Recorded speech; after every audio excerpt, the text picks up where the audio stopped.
L'adolescente était sur son compte Instagram quand elle a reçu une demande d'amitié d'un garçon. Il m'avait écrit et là-bas, je lui avais pas répondu. Puis après, il m'a envoyé d'autres messages. Mardi dernier, elle lui demande « T'es qui, s'il te plaît? » Il lui répond « Tu ne me connais pas, je t'ai vu dans mes suggestions et je te trouve magnifique. » Il prétend alors avoir 18 ans. Immédiatement, l'adolescente lui écrit être trop jeune pour lui et être âgée de 13 ans. J'ai dit, je suis trop jeune pour toi, j'ai 13 ans. C'était bizarre. Par la suite, il insiste, lui donne son adresse pour qu'elle aille le trouver, l'invite même à prendre l'autobus. Il a dit, genre, on va pas baiser comme non plus. On baisera pas la première fois, on va laisser le temps les choses de se faire, on verra comment on le feel.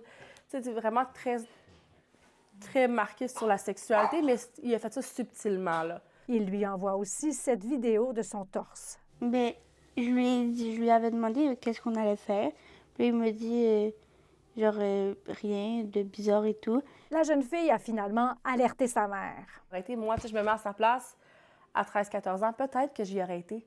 Je me serais dit, hey, wow, on s'intéresse à moi, je vais y aller, je suis curieuse, tu sais. Puis, tu sais, on n'aurait pas su comment ça l'aurait fini. En constatant qu'elle refusait de se rendre, l'individu lui a envoyé ce message explicite. Ouais, je suis déçue parce que j'avais envie, de tester tes lèvres ou je sais pas quoi. Le code criminel stipule que commet une infraction quiconque communique par un moyen de télécommunication avec une personne âgée de moins de 18 ans en vue de faciliter un contact sexuel. Moi, le message qui lui dit qu'il veut l'embrasser, déjà là, c'est très clair, là. Tu vas embrasser une petite fille de 13 ans, puis t'es majeur, il y a déjà un problème. Puis de lui dire que tu veux pas baiser là, mais que tu vas laisser les choses faire, il y a clairement une intention de coucher avec elle, là. Clairement.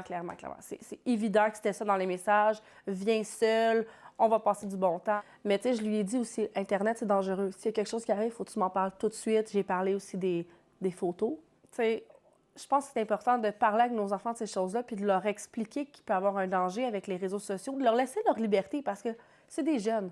Ils vont le faire dans tous les cas dans notre dos au final si on les prive trop. La mère a publié un message de prévention sur les réseaux sociaux. À quel point il peut faire ça à plusieurs autres petites filles?